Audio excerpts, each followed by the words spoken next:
When I started parkrun, I couldn't make it as far as the first turn, and it took me about 3 months to get that much all in one go. For me, building up the momentum to be able to do it all in one go had seemed so impossible. Like, who would have thought I'd ever deliberately run up and down hills repeatedly? I don't know if it's...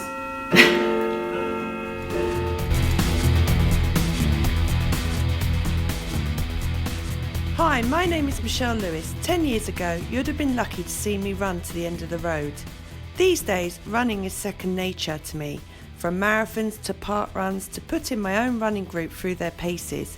You'll often see me in suitably loud attire, getting ready to pound the pavements. And here's a secret, if I can do it, you can too.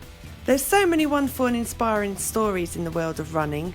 And not just running, some of my favourite tales involve those who take to their wheelchairs, bikes or simply their own trusty feet in an attempt to get fitter, faster or just have some fun. In this podcast, I'm going to be in conversation with some of the most inspiring and fascinating of these people. Remember, it's your time, your speed, your way. The only person you need to keep up with is yourself. Catherine Hickford, who is she? Well, if you've said that name around Northampton Parkrun Racecourse, everyone will know her. This is one inspirational park runner who has lost weight, gained confidence, and is an orange crown. But more importantly, she's a valuable member of the parkrun community and wider. Let's hear her story. Catherine, we've known each other for over 3 years now from parkrun, Northampton Parkrun at the racecourse. I remember when I first started and seeing you was always at the back and thinking, wow, she's determined to, get round every week.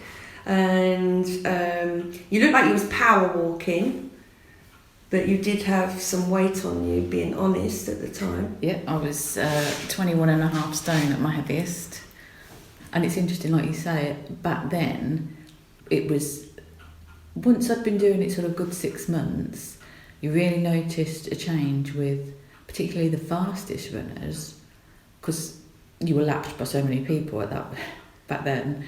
But then they really started, suddenly, well done girl, or go on Catherine, and it's like, hey, who is that? But that's really nice. And how do they know my name? But then when you literally come last, week in, week out, and back then you didn't have tail walkers. That's what I was going to say. No tail walkers, so you would be the last one that had crossed the line. And we would be. Let's be honest. There was quite a bit of time from you and the person in front of you. Yeah. But what interested me personally was the support. There was no like, oh, she's so behind. It was just amazing, and I think that's one of the reasons why I fell in love with parkrun. But is that what kept you going to parkrun? Yeah, I never had any feeling that it was a bother that I was sort of 5 minutes, 10 minutes perhaps behind the last few flurries. And then with my family being so involved with parkrun, they would all, intermittently a mixture of them, would come back and they'd sort of jog in with me that whole last length. Once I was doing it week in, week out, they were amazing to sort of keep me going. Your family were the largest for a while before FitFam came along. FitFam took over by a long way, yeah. How many family members back then? Because it was seen as quite big, your family that would attend the racecourse every Saturday. So how many of your brothers and sisters would attend, roughly? Just to give people an idea. So siblings and their partners would have been probably 6.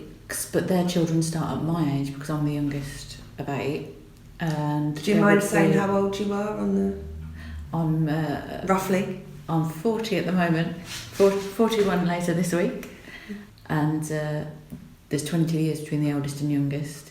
But Steve's he's such an inspiration, Steve and Chrissy. I mean, Steve's got his birthday this week as well. He'll be 63. Sorry, Steve. And he ran 25 something this week. Wow. And he's just getting fitter and fitter and fitter. And so it's wonderful to watch their journeys progress whilst they're encouraging mine. So is it like a weekly thing, seeing your family at parkrun, guaranteed?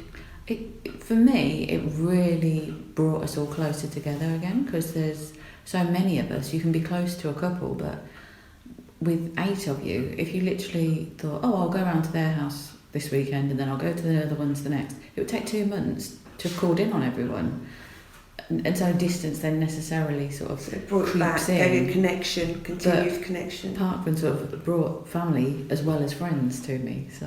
Oh wow! Another thing I noticed as well back then, and I really learnt myself as a person, because when the tail walkers started coming in, and I was one of the first to tail walk with you, it was a boiling hot summer's day, and I said to you, I will take your top off.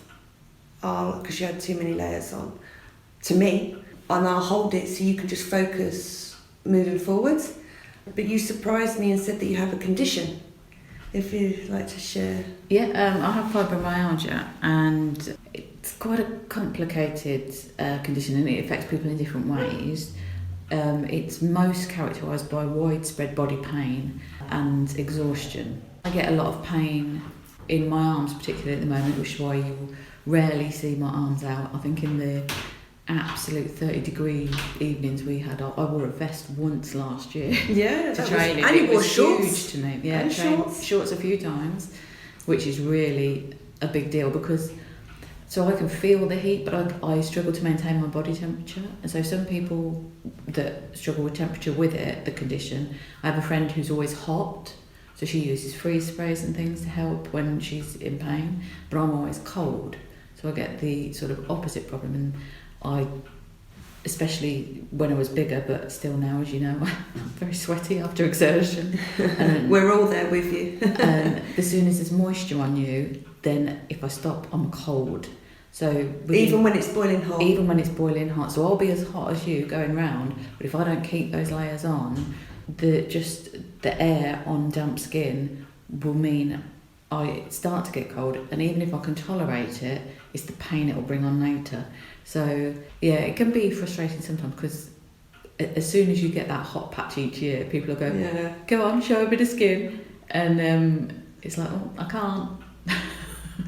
Another way of life, way parkrun's changed your life is, you was, as you said before, what was it, 21? 21.6. 21.6. At what point did you get to that point? Because it weren't just parkrun. No, when I started parkrun, I was actually not quite as big as that, and I got bigger as I was doing my studies. But can I ask, what made you start parkrun and family. Turn up at that first one? It was your family. Yeah.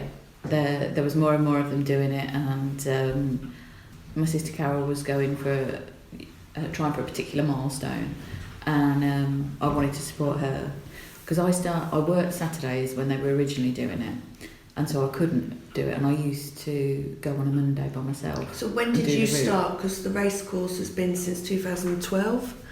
I think my first recorded one was 2014, but I did maybe 1 or 2 that year, and then I think maybe 2016 I started more regularly, and then so it was your family that encouraged you? Oh yeah. Okay, and then at what point with the weight, do you mind talking about that? No, that's fine. I've been very overweight all my adult life, up to and around the 20 stone sort of mark, sometimes lost a little bit here and there, but never really got slimmer properly at every point. And I went back to university when I was 35. It sort of piled on a bit each year with a bit more. You were studying so much, we're doing English, you're reading, so you can only do that sitting. And then I think in the last year of my undergrad, I put on a stone while I wrote my dissertation because it was just every minute just pushing. It was like no time to cook, just had to write, just had to read, so. And then when I finished that, that's when I took my weight and measurements, and I decided to join Slimming World. So I joined that, and the weight started with the intention of just getting control of those last couple of stone that had gone on. I didn't have big hopes of it turning my life around, but it really did. Our team leader in group is Chanel Curtin, and I must admit so I'll give her a little heads up there, shout out, because she is incredible, and I really, really believe our group in particular, with her leading, is such an inspirational mix. And there's a few of us from that similar point all joined together, and we're all having good successes and coming along, and friendships there, and there's a number of those have come to parkrun as well. So I've been dragging them along. Yeah, you're an advert for parkrun at the racecourse at Slimming World. But that just went really well, and it suited me but it got to to follow a point, the plan. obviously, and the weight just started coming off, and then my time started changing. And then I think that's when the weight came off and the time started getting a bit faster. I think that's when you really got interested and saw then how much potential there was, and you started to step forward with Lewis around that time, and that just took things to a whole new level. Well, I remember that conversation because I was passing you and you said that you wanted to be able to run round the whole course because you were still running, walking, which back then I don't think you realised you was doing fartlek. Now you do it regularly. You was doing fartlek back then, or jeffing, running, walking. But I remember in that conversation you said you wanted to run. I said, well, if you're serious, I'll set up a fartlek session and hill sessions and we'll go from there. So from up until that point though, you had lost about 5 stone by yourself. So that's an amazing achievement in itself.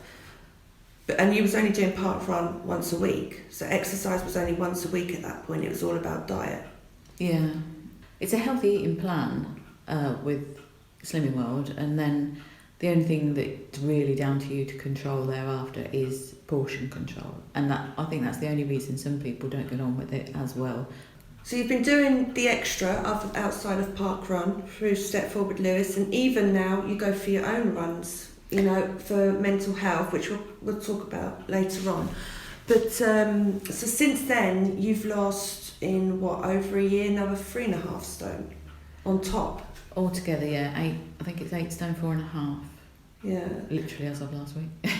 That's well done, congratulations. But as well as the weight, I would say your confidence, would you agree, has gone right up? Definitely. Do you want to share, other than parkrun now, how much bling you have at home?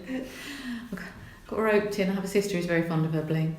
Roped into a few races, and we did the Bedford 10k. There were so many of us there that first year we did it. And then what did you do after the 10k the next day? Well, yeah, we kind of did the 5 and the 10 one day and then did the half the next day. So did you ever think from, in 2014 when you was doing park runs, and you was at the back and going round, crossing the line with your token, getting scanned, and then thinking, one day I'm going to do a half marathon? No, never thought it was possible. I remember the very first, when I started parkrun, I couldn't make it as far as the first turn, and it took me about 3 months to get that much all in one go, and it was always, for me, the time, I knew I could have gone faster if I'd have stopped and walked and things, but for me, building up the momentum to be able to do it all in one go had seemed so impossible at the beginning that just keeping going, even if it was slow, was always the bigger achievement, and that suited building the stamina for the fibromyalgia, because that's all about pacing. But the other thing I didn't mention when we discussed that was that it really helps control the pain of the condition. So my condition's become so much more stable with the weight loss and the exercise that it's changed my life from that perspective. I've not constantly got that to battle as well. So when you did reach the target of, if I remember correctly, 7.5 stone, I remember one of the run directors at the parkrun nominated you for the Get Active 2018 Northampton, which you didn't just win that, you won the county Get Active 2018. That was amazing that somebody else would go out their way to recognise what I'd done, and that's very much what you've done as well. If you look across my social media at all, you have literally documented my journey with your photos. I know. And people complain about me taking photos. No, I don't understand. Never. My entire journey has been documented by you, and so now I love that I can look back on that. Outside of the running, in yourself, you feel, because since you were saying about when you put on that stone studying for your undergrad, you've just done a master's. Well, yeah, but you behaved differently, I noticed. You were exercising, because I remember getting the odd texts saying, I'm having a stressful day, I'm going round Abington Park. So your attitude has changed, how to deal. I recognised that the running was really helping dealing with stress and anxiety and deadlines, and when it got overwhelming, if I went out and had a run, it just helped clear my mind. And since then I've used it for that purpose deliberately, and when things get too much, or when mental health starts to build up a bit, and it can be the perfect thing to blow through the cobwebs and just get your equilibrium back. Or boost the endorphins, and get a natural balance, increase the chemical balance, so that you literally feel better. So what's next for you then? Oh, well, I'm got things hopefully moving career-wise, but watch this space. Running-wise, you've done a half marathon. It's gone down over the winter because I struggle to go out when it's cold, because obviously that affects the condition a lot more. So I need to get my regularity up, especially as it becomes lighter in the evening. So I'll be back at Step Forward with Lewis, getting my training in. I miss hills. Hang on, you said you miss hills. Oh. Why? And I must admit, leading this group and doing the hill sessions, that there are a few of you that, surprising, absolutely love hill sessions. Yeah, love them. What is it about the hill They're sessions? horrible while you do them somehow. I love them though. It's a condensed session, so if anyone fancies coming along, obviously follow Step Forward with Lewis on Facebook and you'll see. Look at that, getting an advert in. Oh yeah, I do. What parkrun's given me, what Step Forward with Lewis has given me, to think I could share that with anyone by mentioning it here is amazing, because who would have thought I'd ever deliberately run up and down hills repeatedly? I don't know if it's because it's almost more strength based, because it's the short sharp up the hill and then you recover as you come down, but it seemed to give even more of an endorphin rush. Like the feeling after hills is unbeatable. They're quick sessions, so they're only a half-hour sessions, so you've not got to keep this up for long.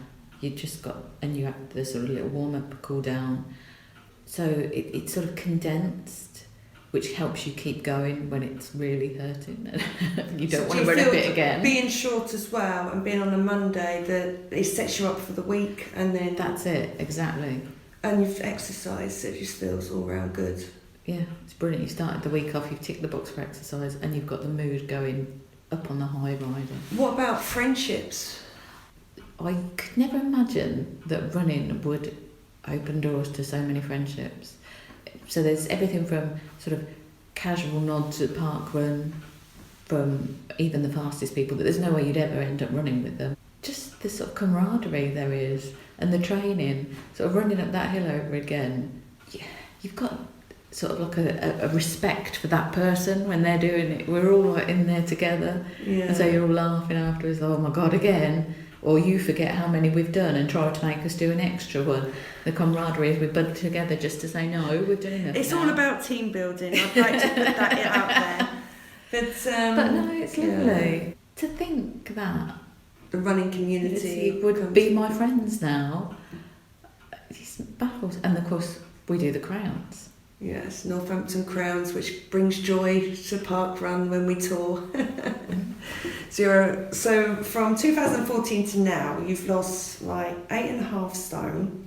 You have developed a better technique how to manage stress by getting your trainers on, and whether it's 1 mile, 2 mile, 3 miles, going around, getting out in the fresh air. I'm never going to be the fastest runner out there.